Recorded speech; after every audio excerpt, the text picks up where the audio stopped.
Minasyaitonirrajim. Bismillahirrahmanirrahim. Assalamualaikum warahmatullahi wabarakatuh.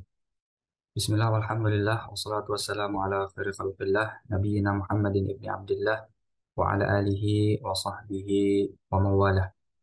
Nawina ta'aluma wa ta'alima wa tadhakkura wa tadhkira wa naf'a wal intifa' wa ifadata wal istifadata wal hasarata masuki bi kitabillahi wa sunnati rasulih wa du'a ila al-huda wa dalalata ala al-khair bi tidha'a wajhillahi wa mardatihi wa qurbihi wa thawabihi subhanahu wa ta'ala. Amma ba'du, alhamdulillah pada kesempatan kali ini kita kembali dapat berkumpul untuk melanjutkan pembahasan kita mengkaji kitab Khulasah Nurul Yaqin, yang mana insya Allah kita akan membahas mengenai perjalanan hidup Rasulullah SAW, khususnya pada pertemuan kali ini adalah peristiwa yang terjadi pada tahun ke-7 Hijriah. Kita langsung masuk dengan apa yang ditulis oleh beliau, penulis kitab ini. Qala al-musannif rahimahullahu ta'ala wa nafa'ana Allah bi'ulumihi wa bi'ulumi masyayikhina fid dharain amin.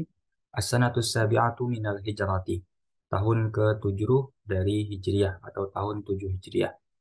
Di sanati sabi'ati hadatsat ghazwatu Khaybar wa ghazwatu Wadil Qura. Pada tahun ke-7 Hijriah ini terjadi dua peristiwa perang yang cukup terkenal kita ketahui, yaitu perang Khaybar dan perang Wadil Qura namanya. Jadi ada perang Khaybar dan ada perang Wadil Qura yang sama-sama terjadi pada tahun ke-7 Hijriah.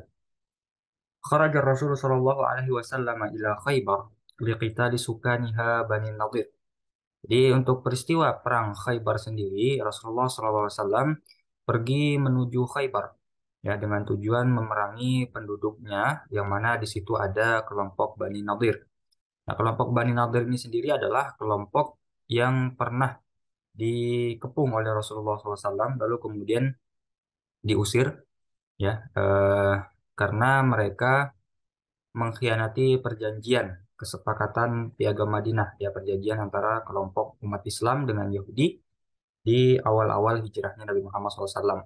Dan pengingkaran itu serta dalam hal ini juga pengusiran terhadap Bani Nadir itu terjadi pada tahun keempat Hijriah, ya sebagaimana yang telah pernah kita bahas sebelumnya.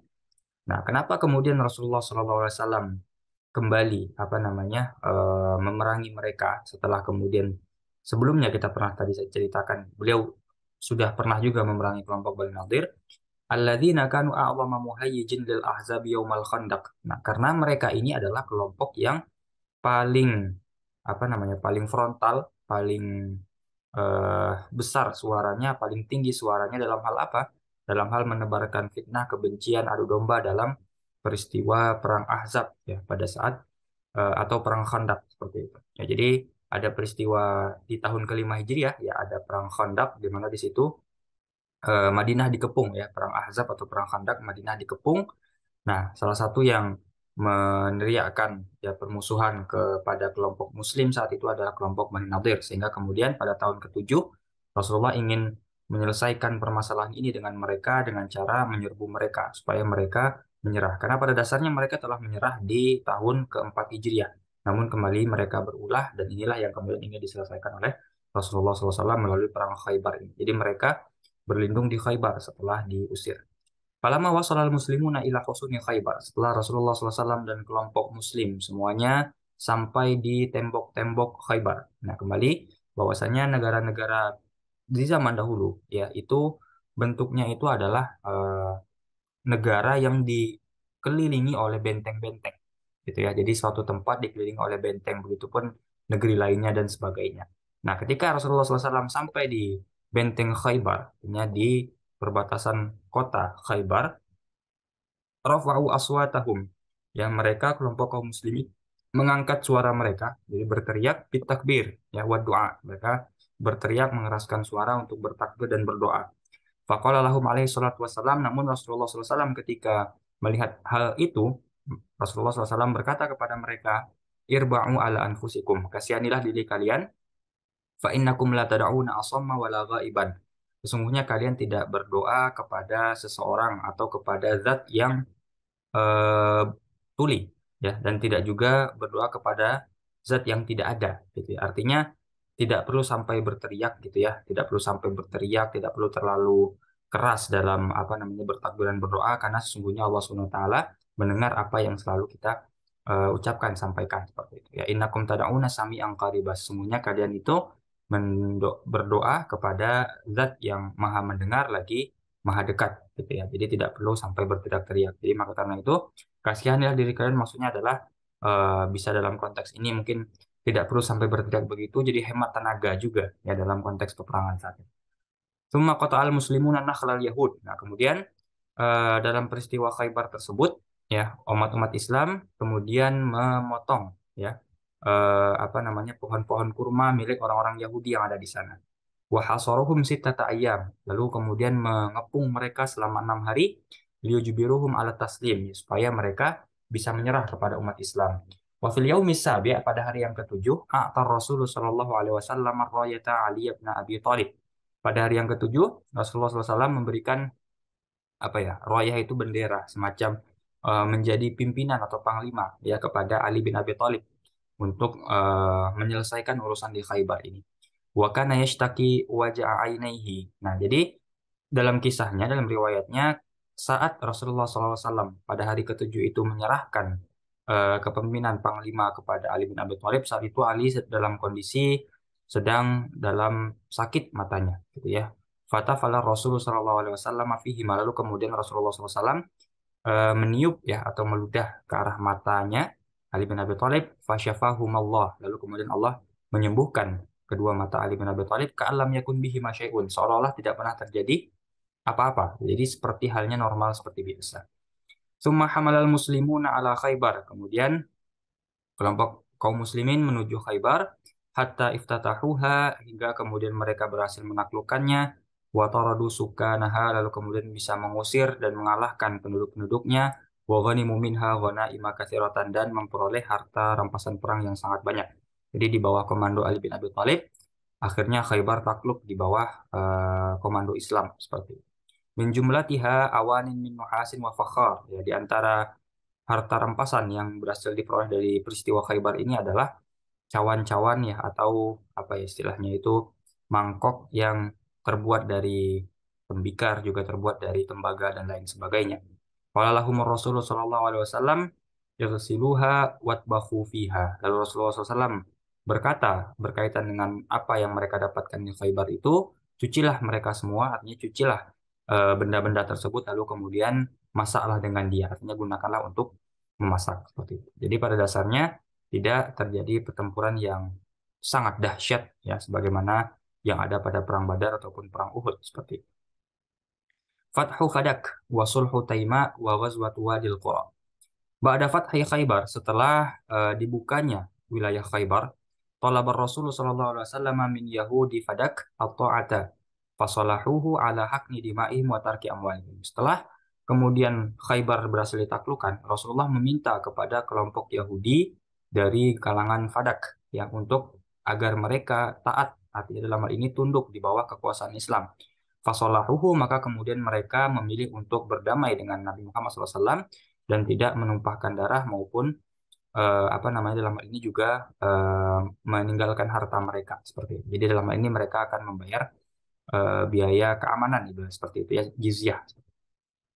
Walamma sami'a Yahudu Taima, ketika kelompok Yahudi dari bangsa Taima mendengar mahalla bi Yahudi Khaybar, apa yang terjadi pada kelompok Yahudi di Khaybar, Shalahur Rasul, mereka juga ikut untuk berdamai dengan Rasulullah SAW ala daf'il jizyah, sebagaimana yang tadi mereka juga membayar jizyah ya wa makatsu fi biladihim aminin, dan mereka meminta untuk dibiarkan tinggal di negeri mereka dalam keadaan aminin ya aman sentosa tidak diganggu oleh kelompok umat Islam, dan tidak pernah ada cerita juga umat Islam pernah mengganggu kelompok-kelompok yang sudah menyatakan diri tunduk atau menyerah di bawah kekuasaan Islam.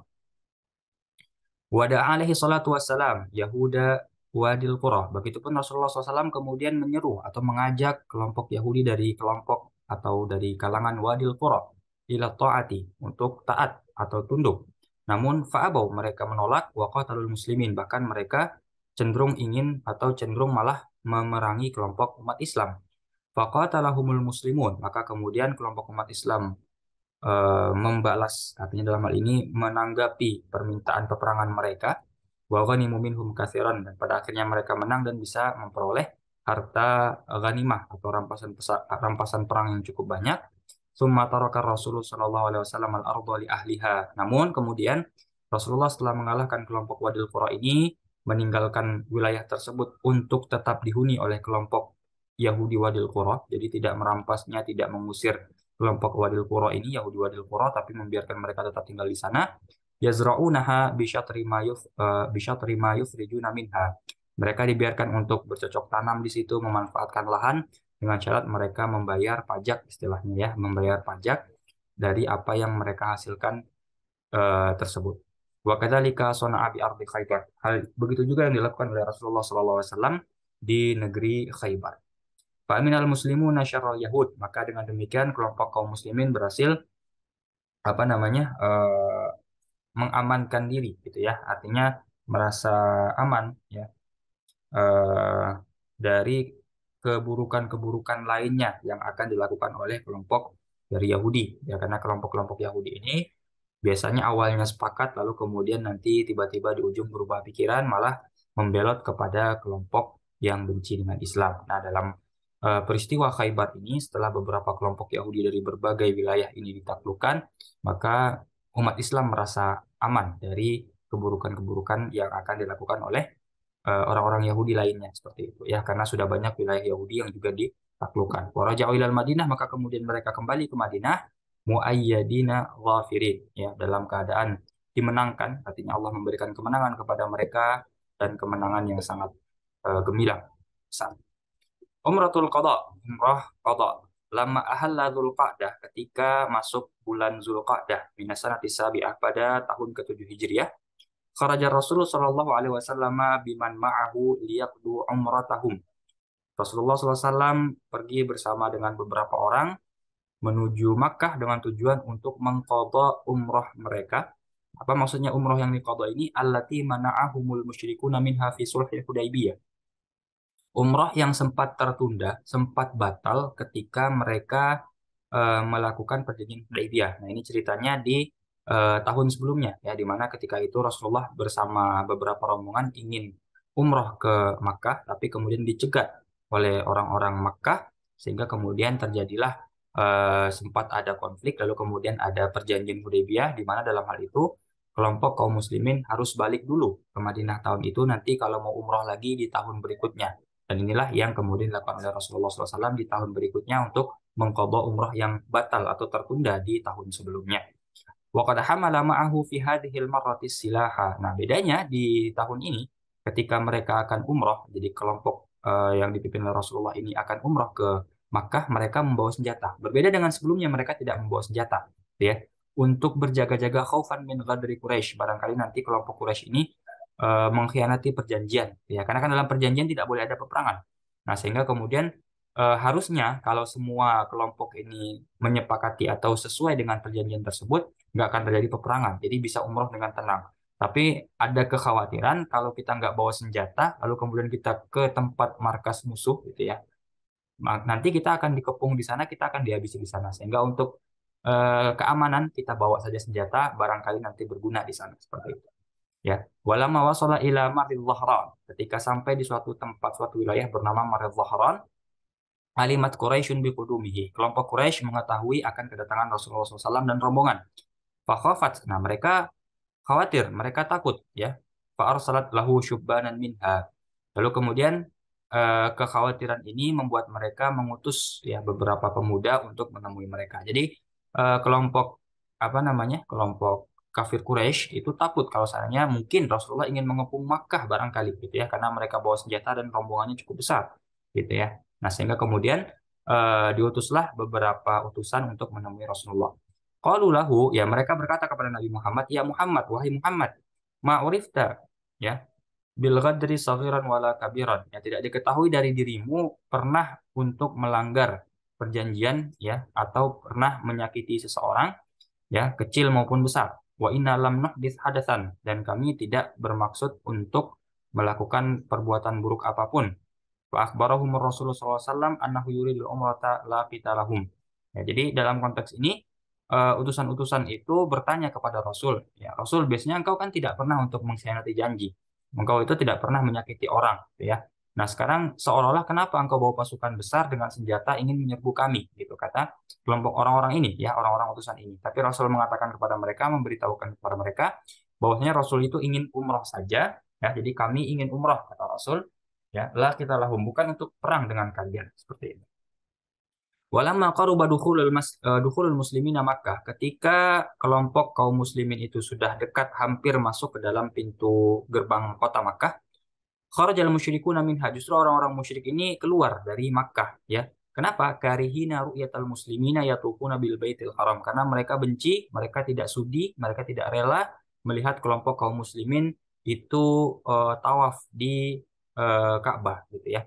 Nah, meskipun dalam hal ini kita bisa melihat bahwasanya kelompok kaum musyrikin itu sempat menghargai, ya, sempat menghargai perjanjian damai Sulhul Hudaybiyah yang sebelumnya mereka sepakati bersama. Artinya dalam hal ini membiarkan kelompok umat Islam masuk tawaf, tapi mereka tetap dalam hatinya tidak senang. Akhirnya mereka memilih keluar, gitu ya. Meskipun nanti akan ada apa namanya pembatalan atau dalam ini pengkhianatan dalam perjanjian Hudaybiyah, tapi kita melihat dari sampai status saat ini kelompok kaum musyrikin masih menghormati perjanjian tersebut. Ya, fadakhalal muslimuna bi aslihatihim aminin. Nah, kelompok kaum muslimin masuk ke Makkah dalam keadaan aman dengan senjata-senjata mereka, muhalliqina ru'usahum muqassirin, mereka bisa memendekkan atau memotong rambut mereka, ya dalam hal ini bisa menyelesaikan umrah mereka. Tsumma raja'u ba'da salasati ayyam. Kemudian mereka kembali ke Madinah setelah 3 hari di sana. Hawadis, beberapa peristiwa yang terjadi pada tahun ke-7 Hijriah. Ya, ahdat yauma fathi Khaybar Yahudiyatun Qura'asyatin masmumatan li Rasulillah sallallahu alaihi wasallam. Jadi, pada peristiwa pembebasan Khaybar, ya, ada seorang Yahudi wanita perempuan memberikan hadiah kepada Rasulullah, ya, sepotong paha ayam, ya, paha kambing, afwan, masmumatan, ya, yang beracun. Jadi ada kambing beracun yang dihadiahkan kepada Rasulullah SAW. Fa'akhadha minha mudghatan tsumma lafadhaha ba'da an u'lima annaha masmumatan. Awalnya Rasulullah sempat memakan sedikit, tapi kemudian memuntahkannya, mengeluarkannya kembali setelah diketahui bahwasanya itu beracun. Ya, wa akala minha sahabiyun famata liwaqtihi. Nah, ada juga sahabat yang berada saat itu dengan Rasulullah memakan juga, lalu kemudian wafat beliau saat itu juga. Ya, jadi mungkin karena melihat ada yang wafat karena memakan itu, Rasulullah kemudian langsung memuntahkan atau membuangnya kembali yang telah dimakannya. Ya, karena ada kemungkinan itu telah diracun seperti itu. Ya, maka kemudian fahtajama Rasulullah Shallallahu Alaihi Wasallam wa talabal mar'ata allati fa'alat hadhil fa'lata yas'aluha an sababi dzalika. Nah, jadi kemudian ketika itu Rasulullah SAW tidak jadi memakan kambing beracun tersebut, ya, atau domba beracun tersebut. Lalu kemudian Rasulullah berbekam untuk menghabiskan atau membuang sisa racun yang mungkin ada sempat tertelan oleh dirinya. Seperti dan meminta perempuan tadi yang membawakan hadiah tadi. Artinya orang Yahudi wanita tadi yang membawa hadiah diminta, sudah ketahuan dia yang menaruh racun di situ. Lalu kemudian perempuan itu juga yang diminta oleh Rasulullah SAW untuk membekam Rasulullah SAW seperti itu, ya. Nah, dalam kondisi saat membekam itu, yas'aluha, Rasul bertanya kepada perempuan tersebut, ya, mengapa engkau melakukan hal ini, ibaratnya seperti itu. Lalu kemudian perempuan itu menjawab, qultu in kana nabiyyan fala yadurruhu wa in kana kadzaban arahanallahu minhu fa'afa anha. Beliau mengatakan apa? Kalau seandainya orang ini benar-benar nabi, maka kambing beracun ini nggak akan memberikan mudarat bagi dirinya. Artinya dia akan aman saja, ya. Kalau seandainya memang dia benar-benar nabi. Tapi kalau seandainya dia adalah seorang pendusta, maka semoga Allah melepaskan kami, membebaskan kami daripada dirinya seperti itu. Dan pada akhirnya Rasulullah SAW afa anha, memaafkan wanita tersebut karena memang benar terbukti bahwasanya Nabi Muhammad SAW adalah nabi utusan Allah karena diselamatkan oleh Allah, ya. Apa yang beliau makan itu tidak membuat beliau mendapatkan mudarat apapun. Ba'da fathi Khaybar, tazawwaja Rasulullah alaihi salatu wassalamu Safiyah binta Huyai. Nah, setelah perang Khaybar juga, Rasulullah SAW kemudian menikah dengan Safiyah binta Huyai, ya, waqad aslamat, dan dia sudah masuk Islam. Nah, dalam riwayat Safiyah binta Huyai atau Safiyah bintu Huyai ini merupakan salah satu anak dari pembesar-pembesar Yahudi di Khaybar saat itu. Jadi dinikahkan dengan Rasulullah SAW dan dia sudah dalam keadaan beragama Islam. Wa naha alaihi salatu wassalamu wa huwa bi Khaybar an nikahil mut'ah. Nah, dan pada peristiwa Khaybar di tahun ke-7 Hijriah ini juga turun larangan untuk melakukan nikah mut'ah, ya nikah kontrak, nikah dengan durasi tertentu. Wa an akli luhumil humuril ahliyah dan juga eh, keluar larangan untuk memakan daging daripada himar, ya himar ini jenis himar tertentu, ya jenis himar tertentu yang ada pada saat itu, yang mungkin sulit juga kalau kita bayangkan saat sekarang seperti apa, tapi intinya adalah ada kelompok himar tertentu yang dagingnya diharamkan saat itu oleh Rasulullah Shallallahu Alaihi Wasallam.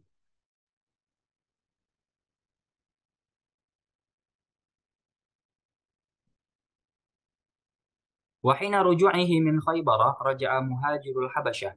Ketika Rasulullah SAW kembali dari Khaybar menuju Madinah, bertepatan juga saat itu kelompok orang-orang yang hijrah ke Habasyah, ya, itu kembali juga ke Madinah. Jadi saat bersamaan ketika Rasul kembali dari Khaybar, orang-orang yang dari Habasyah itu juga kembali dari Habsyah menuju ke Madinah, ya, ma'a Ja'far bin Abi Thalib, ya, di antara mereka ada Ja'far bin Abi Thalib wa Abu Musa al-Asy'ari wa qaumuhu dan kelompok-kelompok mereka, pengikut-pengikut mereka, ba'da'an aqamu asyra sinin, setelah mereka berada di sana selama lebih kurang sekitar 10 tahun.